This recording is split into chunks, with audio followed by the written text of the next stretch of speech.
kulanti wanaagsan daawadayaal ku soo dhawaada waraysi gaar ah oo la yeelanayno gudoomiyaha shirkadda Al-Hawl Group Imna Jabuuti waxa uu kamid yahay ganacsatada reer Jabuuti ee ku dhiiraday in dalkooda ay maalgeliyaan kolkii hore waxa uu ahaa qurbo joog markii dambana waxa uu dalkiisa markii uu arkay baahiyo kala duwan marka loo eego dhinacyada dhismaha aqalada iyo qaybaha kala duwan ee horumarka iyo ilaha dhaqaalaha dalka waxa uu go'aansaday inuu ka qayb qaato maalgashiga dalkiisa yaasiin cawl oo maanta waraysanayno waxa uu in badan wax weyn ka qabtay qaybaha kala duwan ee dhismaha maalgashiga dalkan Jabuuti yaasiin ku soo dhaw telefishinka qaranka Soomaaliyeed waan soo dhawahay waad maadsan yaasiin waxaad bal ugu horeyn ka warantaa waxyaabaha ama meelaha dalkan Jabuuti markii aad timiday aad maalgelinta ku samaysay intaan ku hormarin muxuu ahaa wixii kugu dhaliyay in dalkaaga aad maalgeliso alxamdulillah waad maadsan tahay waan inta aad waraysiga aad siisay maalgelinta ka hor horta dadkii qurbaha ku noolaa inta uu sanadood dalal shisheeyaa ka shaqaysanayeen kamid ahaa dadkii reer Jabuuti iyo reer Soomaaliya iyo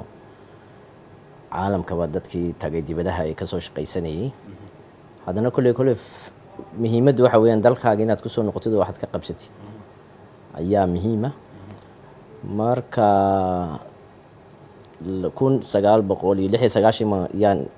1996 kii ku soo laamay dalka si aan fikradihii aan xaggan kaga shaqaysanayay aan ku dabaaqo dalka aan ka hirgeliyo nin kastaba waxa uu soo barto ninka mediciinka soo bartay mediciinka muu la imanaya doctorka marka shaqadii iyo nidaamkii aan xagga experience-ka lahaa man xaggana markaan aan fiiriyay dalkayga inuu jirin waqtiga oo shirkadii u horeeyay la hirgeliyay yaan kamid ahaa oo dalkuna u baahnaa dhakhtarka weyn isbitaalka u weyn ee dalka yaan waxyaashii horeeyay aan ku bilaabay ahayd nidaamkii iyo habkiina ilaa imika ka lagu shaqeynayo aan dajiyay berigii maxaa kamid ah waxyaabaha aad fadda iyo ammaanka meel aad wax kasta amba dhakhtar marka la nadaafada inay la ilaaliyo tahay marka meel u baahnaayeen muhiimka waxa kamid ah dhakhtarka weyn alxamdulillah tiino ku guuleystay in kasto aad u adkeed oo dadkeenu u baran inaad saacadaha amba sad dhakhtarada ajnabiga loo dhaqmiyay ee loo buuxinay saacado dadka la soo boqday tahay iyo saacado iyako dadka buka ina amaan la siiyo oo de nafisa ku fadhiyaan amba ay seexanayaan taami jirin baheedo saacadihii waan hirgeliyay nadaafadiina levelkii sarooban uga qaaday xaqii ay laga yaabay inay xawayaan iyo wax kasta laga helayay dhulkaas oo ay jireen nadaafad darro ay jirtay tiina waan ka bogsinay alxamdulillah saaban ugu guuleysanay tii horeysay waa gartay inta kadib waxyaabaha aad isleedahay dalkan Jabuuti waa ku soo kordhisay oo maalgashiga aad ku samaysay maxaa kamid ah wallahi wax la soo koobi karo maahin taas markaan ka soo bilaabay ka bacdo waxa ku xigtaa guriya jira imika aan wado door boqol guriya yaan wadaa asaate waxa weeyaan 2 sano waan oran karaya shirkadii oo reer Jabuuti ee 300 guri ka hilgarisay muddo 2 sanadooda waa waxa weeyaan lagu farxa weeyaan habeen daraar baan shaqeynaa aniga iyo kooxdeedu iyo teamkeegu si fiican hawlo way u socdaan waxa kamid ah meelaha qaybtii kalluunka kamid ah intaan kalluunka u gudbin aqaladu imisay ka kooban yihiin imisa aqalay ka kooban yihiin ma waxa tahay ganacsadihii u horeeyay ee reer Jabuuti ee aqaladan maalgeliyay mise waxa jira kuwa kale oo ka horeeyay aqaladaadu ma yihiin kuwii ma la dhihi karaa waa kuwa ugu badan ee laga hirgeliyay Jabuuti waa kuwa dad walaalahay way jiraan reer Jabuuti oo aqala hirgeliyay laakiin kulay 30 40 80 laga yaabo ka u badan 80 inuu ahaa inay sameeyeen wala fiican oo qurux badan laakiin 300 guriya muddo 2 sano ah ma dhicin inaan la sameeyo haddana waxa farxada waxa weeyaan dadkaas dad ajnabi ma ahayn waa dad reer Jabuuti haddii la leeyahay reer Jabuuti ma shaqaystaan la leeyahay anigu waxaan ka cadaynayaa xaggan 600 oo reer Jabuuti ka shaqaysa wax habeen iyo dharaar aqalada dadka dhisa habeen iyo dharaar waxa weeyaan alxamdulillaah waxa ka helaanada waxaan arkayaa inay guryahooga ay geynayaan inay faa'iido qabaan waan aaminsan yahay marka haddii la oranayo reer Jabuuti ma shaqaystaan way shaqaystaan ma leeyo anaa dhex jooga habeen iyo dharaar 3 4 5 subaxa oo lagu eedaama xagga saan u dhex joogo waa gartay aqaladan maxaad ugu tala gashay guryaha dadka reer Jabuuti inay iibsadaan siiba fikirkii u horeeyay anigu aan guryaha markaan galay kama fikirin sida runta reer Jabuutiga diaspora-gaan ka fikiray oo waxa igu dhaliyay taas markii aan soo socday dad badan oo guryo inay gataan doonaya amba ka gadanaya wadanada ay joogaan Ingiriis amba Canada amba Mareykan amba Europe oo dhan yaa jiray marka su'aalo la isweydiiyay kafeegan cabino dalkii hooyaa nooga baahan in horta ka iibsano guriga u horeeya ayaan isku raacnay guriga labaadna wadankana soo dhaweeyay in laga iibsado haddana mashkaladaha la kulmayeen waxa weeyaan marka yimaadaan fasax ay u yimaadaan reerahooga ay soo booqdaan inay dalab ay sameystaan amba wasaaradda amba departmentka guryaha ku shaqale dalabkoogaba amba inay jago ay waayaan oo dhibaatooyin la kulmaan baa imanaysay marka taaba fikirka ay ku dhalisay inay waxaas oo dhan ay ka wareegaan oo iyagoo dalkoogii jooga dalka ay ka shaqaysanayaan jooga inay dalkoogii hooyo ka iibsan karayaan iyagoona qofna u baahnayn taasna waxa weeyaan waa fikradaha aan marka aan soo noqday aan dowladda aan u bandhigay alxamdulilah oo dee aan ka dhaadhiciyey in dadka diaspora-ga dalkooga laga qayb geliyo oo waxay ka iibsan karaan oo ku soo noqon karaan beritoole tiina dowladdu way la raacday dhulkii ayay ii dhib yaraysay alxamdulilah qiimo raqiisa yaa liigu siiyey si aniguna guryo raqiisa oo dadkii aan uga iibiyo kuwii diaspora-gana waxa weeyaan iyagoona cidna u baahnayn inay office-ka la soo xiriiraan aan dhex fadhiyo oo lacagtooda bank aliya meeshay doonaan ay dhigi karaan inkastoo mashkaladaha lacagahana aan dhibaatadaana aan anigu dee aan u furan yahay inaan aan fahamsiiyo dadkeena oo amba la fahmaya lacaga sidii loo soo diri lahaa in dhibaato ay kala kulmaan meelaha ay joogaanna inaa branch yaal loo sameeyo oo laga qaadi karo lacagta xafiiso oo lacagta laga qaadi karo in markaa maanta lacag la dirayo mashkalada weeyaan inay dad badan waxa jira Yurub jooga amba Canada jooga oo iibsaday amba Ingiriiska jooga inaanan la iibsan lacagta la soo diri karin oo mashkalad la kulmayaan oo lacago maanta wax 10,000 ka badan inay mashkalad dhibaato ay kala kulmayaan taan waan u dhib yareynaa oo kulba sida u bixin lahaayeen 1 2 in xagga ay joogaanna ay iska dhigi karaan oo dee xaggana looga sameeyay waxoogii marka waxa weeyaan waa wax aad u fiican oo inay dadka diaspora-ga ay ugu farxaan ay tahay oo dad nin walaalkooda oo ka soo horeeyo u hirgeliyay amba waan jeclaa maanta aan xagga jooginaan fursadda la isiiyo dee habeen dharaar baan shaqeynay xagga markaan joogay waan soo dhiiban lahaa lacagteedo waxa weeyaan guriga waan gadan lahaa insha Allah waa gartay dadkii marka iminka qurbaha joogay markaad xiriirka u sameysay markaad u bandhigteen inaad waxaan diyaariseen wax waliba ay u baahnaayeen oo aqalada ah dadku may ku dhiiradeen masayin kuwa iminka ku soo degdegay inay dalkooda aqala ka iibsadaan saan ku sheegay niyada ku wala hayaan dadkeenu xagga waan salaamay horta dadka diaspora-ga in badan oo aan walaalaha iyo asxaabta iyo amba garanaynin waxa aan salaamaya wax kaliya bay soo mid kastaba dalkiisii abeen dharaar buu ka fikrataa waan aaminsan yahay anigu markaas ina laga qayb geliyo inay imaadaan inay fasax ku yimaadaan inay yako ciyaalkiina maanta dadkii ciyaalka xagga lagu dhalay maanta way weynaadeen qaarkood in baa guursaday kuwii aan dhalnaa baa guursaday dadkii naga sii horeeyay iska badaa dadkii waaweynaa inay ku soo laamaan oo kuleelka barafyada iskaga yimaadaan marka waa aad bay ugu sare joogaan wayna soo eegayaan badidoodana way aaminsan yihiin dalkooga 90%. waa gartay markaan ka soo gudubnaa aqalada oo si aad u wanaagsan ugu macnaysay ana filaya dadka dibadaha jooga inay ku soo dhiiran doonaan ka qayb qaadashada dhismaha dalkooda dhinaca kale waxyaabaha kale la taaban kara waxaad ka qabato maxaa ka mid ah qaybta labaad waa qaybta kalluunka kalluun anigoona aqoon u lahayn oo dee baddana isku fiicnayn welibana ayaan galay sida runtaa waxa weeyaan horta wixii marka niyadaad ku gashid waxaan u malaynayaa ilaahayna wuu ku garab galayaa dee wuu kula qabanayaa fikirkayga waxaa weeyaan lacag ka faa'iid anigu maan gelin waxay ahayd dalkaaga maxaad u qabataa maxaad ku caawin kartaa shicibkaaga kalluunka kiloogiisa uu 1500 1800 uu ahaa marka lagu yidhaaho kiloogii hilibka neefka xoolaha ee biyo la siinayay ee digaad la siinayay ee la korinayay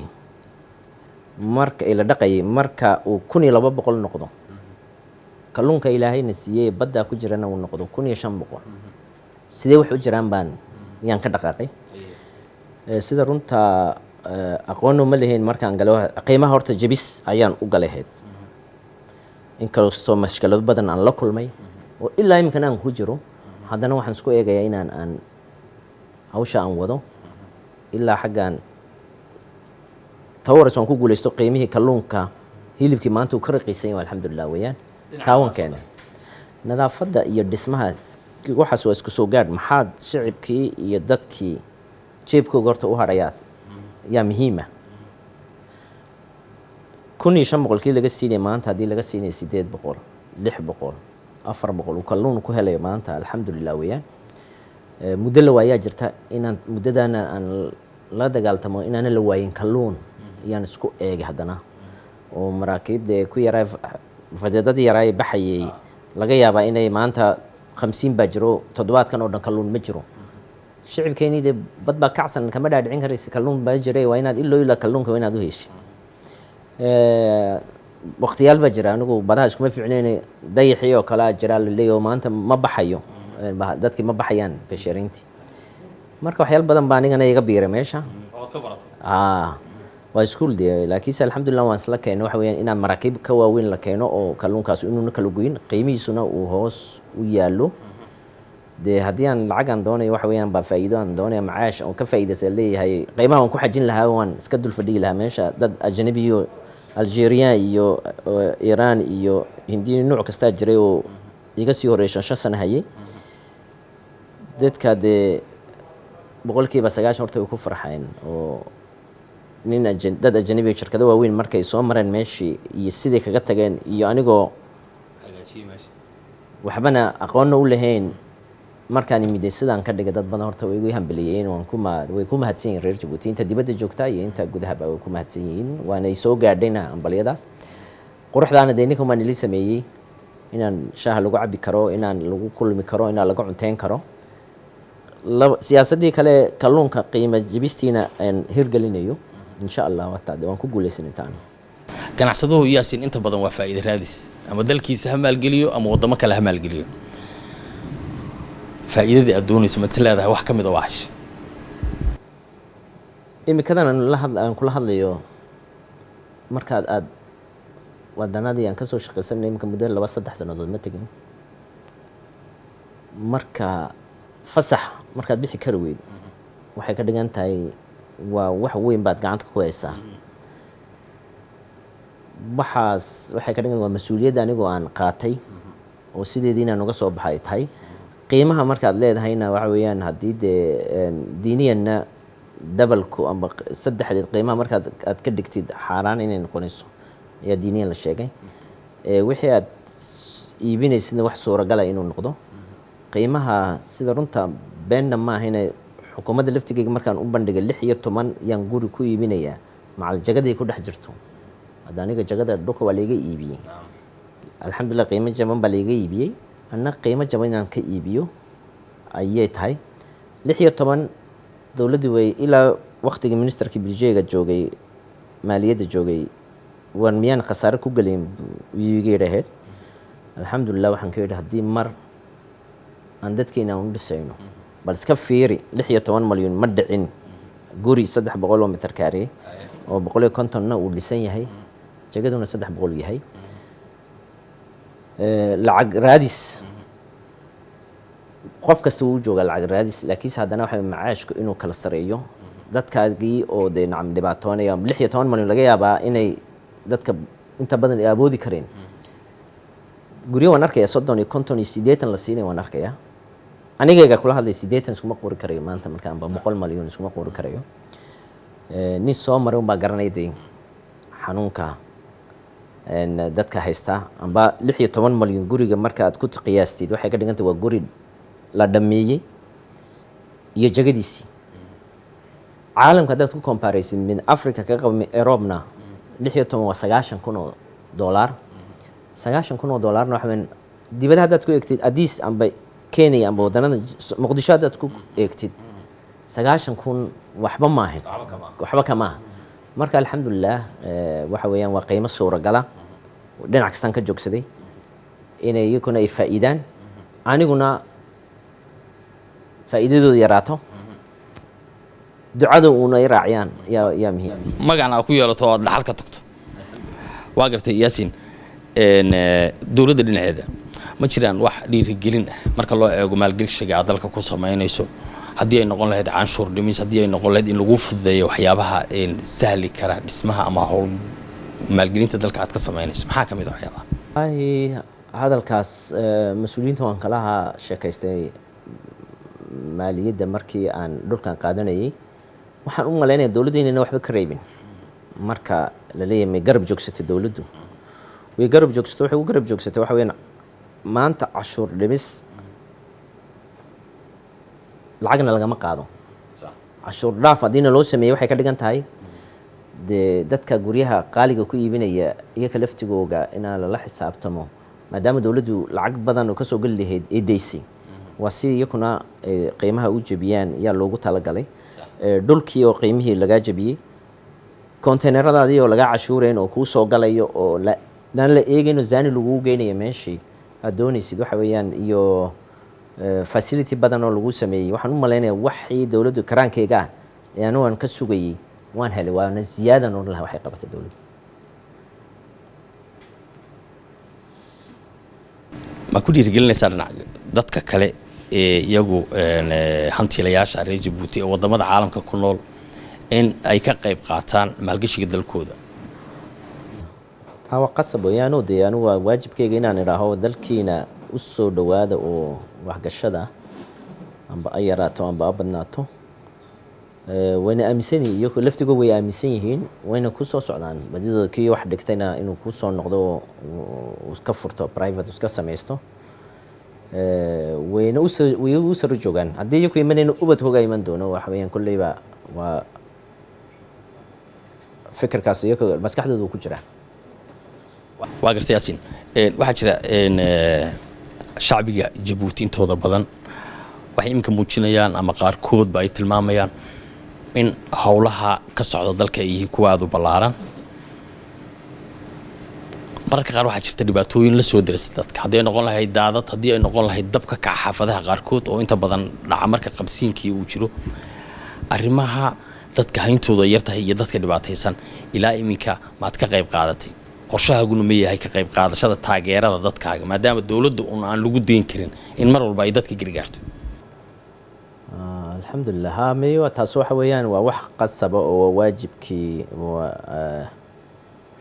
tii wadanimada reer Djibouti ahaan naga dhaxaysay taa la isma weydiin karayo oo waa qasab markii dhibaato ay timaado inaan garab joogsano way tahay waana ka qayb galnay waanan waajib ay nagu leeyihiin weeyaan dadka reer Djibouti anigoo ganacsataa waxa weeyaan qasab inaan garab joogsado oo wax kala daan waayo shamiishkan sito aan u saaro ayaa igu qasaba waa gartay ma qorshaha ku degsanoo is leedahay waa sameyn doontaaba bas waxa jira wax la taaban karo oo u qabatay dadka waxa la sheegay in qaar ka mid ah ganacsatada dalka iyo dawladduba ay si weyn uga qayb qaateen markii dhaweeytay dabka uu kacay ama dadku ay yimaadeen magaalada adigu maxaad ka sheegi kartaa waxa la bixiyay bade inaan la sheego ma ahayn laakiin se waxa weeyaan intaa dhex joogoogaan la joogo aan la qaybtamay dhibaatadooda wax weyn weeyaan. wixii kale lagu caawinayna waxa weeyaan wax dee waajibkayga wixii dar alla looga baxana ilaahay baa kuu arkaya iyo wixii aad niyeysay. waan gaarsiinaa intii garaankayga waan gaarsiinaa, waan diyaarna u nahay wax kale. waa gartay Yaasiin, dal walba waxaa hagaajiya ama xumeeya hoggaanka dalka ee uu hogaamiyo madaxweyne Ismaaciil Cumar Geele. run ahaantii dalkani ma lahayn dhaqaale fara badan haddii ay noqon lahayd mid dabiiciya iyo mid kale intaba. beera ma laha, shidaal ma laha. inta badan dadku waxay yiraahdaan waa siyaasadda madaxweynaha waxa uu ku yimiday horumarka dalka ka jira iyo waliba baasaskan kala duwan ee wadamadii shisheeye iyo caalamkii oo dhan Jabuuti u soo wada eegtay. adigu qayb ma ka tahay waxyaabaha ku soo dhiirigeliyay siyaasadda madaxweynaha iyo sida wanaagsan ee dalka u wado? wallaahi xagga ma horta lama joogeen deenan dalku siyaasad ku dhisnayn, maadaama madaxweynuhu de fikirkiisu weyn yahay oo waxa weeyaan anigu waan la kulmay mas-uuliyiin kale oo xukuumadda ku jira, waan la kulmay. waxaad ka hadashid ba waxaan malaynaya inuu kula fahmayo yaad moodaysaa, uu fikradaha uu ku siinayo waxaa kusoo hadal qaadid. marka waxaan malaynaya qof furfuran oo sidaas uunbaa wadi karaya dalka. kulleyba fikradan ula tagay, wixii iga khaldanaana wii saxay. wuu ku biirsanayaa fikirkiisa. dee waxaad arkaysid dhismayaasha intaas boorarka amba dekadahaas baasaska aad sheegaysid sidaa uma imane. dee qof bay mas-uuliyaddu saaran tahay oo ka seexan la habeenay dharaar ka seexan la. waxaan u malaynaya haddaad weydiisid ma la heli karaa haddaad iga tiraahid, waxaan u malaynaya ilaa maanta saacaddan kula hadlayo ma hayno. ilaahay caafimaadka u daayo, cimrigana u dheereeyo, dee noo sii dhammaystirana waan weydiisanaynaa. waa gartay. geeska Afrika soo noqonayna ugu dambeyntii ganacsatada geeska Afrika, dadka hantiilayaasha ah ee wadamada geeska Afrika ee caalamka ku nool ma ku dhiirigelinaysaa inay dalalkooda maalgashadaan maadaama geeska Afrika ay maanta tahay meesha caalamka oo soo wada socda? haddii ay noqon lahayd dihnaanta oo kale iyo in ay jiraan meelo aan sidii wax looga qaban lahaa waxba looga qaban. East Africa ma in Afrikada oo dhanba waxa la yiraahdaa waa meel faaruqa oo Yurub hadii tole waxay gaadhay inay daqiiq ciriiri ay gasho wadanadii dhaqaalahoogu meelo laakiinse waxa weeyaan faadiyo oo nadiif oo Afrikada ma lahayaa, amba East Africa ha noqoto, amba West ha noqoto, amba North ha noqoto, amba South ha noqoto. waxa weeyaan East Africa way ka sii fiican tahay badee maanta. waxa weeyaan wax kasta looga baahan yahay oo kuwa cadaanku de iyo dadkii European waxaan malaynaa inay ku soo socdaan Afrika. inaguna waxaan ku ordaynaa inaan tahriib aan Europe aan gaadhno. waxaan malaynayaa in fikirka la iska dhaafo oo dadkii Afrikada iyo wixii dibadaha joogo dhanba dalalkooda iyo Afrika ay ku soo laamaan wax gashadaan, maalgelin ku sameeyaan. yaan ka tegin dhinaca shaqo abuurka. imise shaqaale ayaad shaqo u abuurtay sidii aad dalka howlshan maalgelinta uga bilowday? maxaad se ka bedeshay dhinaca shaqo abuurka ee dalka Jabuuti? shaqo abuurka waxa weeyaan horta Ilaahay baa keenay, saatay anu sababtii u maanaha. meelo badan waxa jira dad sharci darro iskaga shaqaysanaya baa jiray, dad ajnabiga jiray. haddana markii aan soo galay nidaamkii iyo dad lahayn case iyo retire lahayn iyo caafimaad lahayn, waxaan isku eegnay inaan dadkii aan fahamsiiyo inay dhibaato ay tahay. dadkan ay shaqaysiinayaan dad ajnabi inay tahay oo bilaa warqada yihiin oo bari haddii dhibaato u geystaan iskaga laami karayaan, wadanada dariska iska tagi karayaan. markaa bay maxaa xal noo haysaa? xalkii baan u bandhigay dad reer Jabuuti oo warqadahoogii leh oo saacadahan ay nii shaqeynaya, saacadahan inaga hooyanaya. marka waan ku baraarujiyay alxamdulillah, dad badan baa ila qaatay oo dee iyaga laftigoogana caafimaadkoogii iyo retire-koogana loo sameeyo. waxay ogaadaan waa inay dadku ogaadaan dadkan shaqooyinkan dad ajnabi ah ka shaqaysan jiray. marka sidahaan markaan aan ugu baraarujiyey way la fahmeen waynan sidii bay ku bilaabeen shaqadana de waxa weeyaan meel un maahin maanta meesha u dambeysay waxaan ayaantan muftaaxan gacanta lagaga riday labada albaabka saddexda qof ee albaabka joogan baa joogay maantana waa lagu ogaan karayaa meelaha laga hubsado dadka shaqa abuurka xagga kalluunka meesha border peshka de waa wax direct amba wax toos loo abuuray weeyaan ilaahay ka sokay shaqa abuur runa oo la hirgeliyey intaasna waxaad ogaataa intaa uu fahmi baa ku daba nool asaatee xaggii dhismaha ayay noqonaysaa dhismaha markuu socdo dhaqaale ahaan waxaa la rabaa marka uu economiguna uu fiican yahay uu socdo taasna waxaan malaynayaa 600 oo qof wiigii intaa malyuun qofkan soo marinayba toddobaadkii baxda iskada waxaa subcontractor amba wixii contrayal la sii siinaya ee kale malyuumada qaadanaya project ahaan markaad eegtidna waxa weeyaan 30 iyo xoogaa malyuun oo dollar waana inta phase 1 una ku jira phase 2 iyo kuwa kale insha Allah de waan arkayaa wixii dadka laga soo qaaday amba wixii dadku bixiyeen iyo wixii aan galinayba in shicibkii direct guriyihii zaani u gaadheen dadka toddobaadkii la soconaya 80,000 bishii 100,000 200,000 waxaan arkayaa inay dadkaasu direct aan guriyihii ayaan haddaad fasax leedhaho fariiso ka tirahayd ma karayaan inay fariistaan marka dadka noloshooda maalmoodka doondoonaya inaan anaguna aan garab joogsano oo aan adkeyno weeyaan madaxweynaha jamhuuriyadda Jabuuti waxa uu ka qayb qaataa dhismaha aqalada dadka danyarta ah oo hayntooda yarta waxba aan haysan ka ganacsada ahaan ma jira wax qorshe ah oo ku taageeraysa fakarka madaxweynaha oo uga qayb qaadanayso guryaha foundation iyo joy loo yaqaan ee madaxweynuhu uu dadkiisa ugu talagalay maadaama ay jiraan dad ay hayntooda yarta taas waa qasab oo waxa weeyaan maadaama fikirkaas uu ku dhaqaaqay anaguna inaan aan daba socono ba xaq nagu ah wixii aan ka geysanay aan kaga qayb galayna insha Allah waan ka qayb galnay oo waan geysanay wixii de isagu na weydiistana diyaar baan u nahay haddii dhismo ay noqotaan inaan maadaama khibradii aan leenahay inaan dhisnaba 50 iyo 100 guri oo kale oo de kulli dadkeeni baa ka faa'iideysanaya dad ajnabi ma siinay waa dadkeeni waxa ka faa'iideysanaya diyaar baan u nahay taas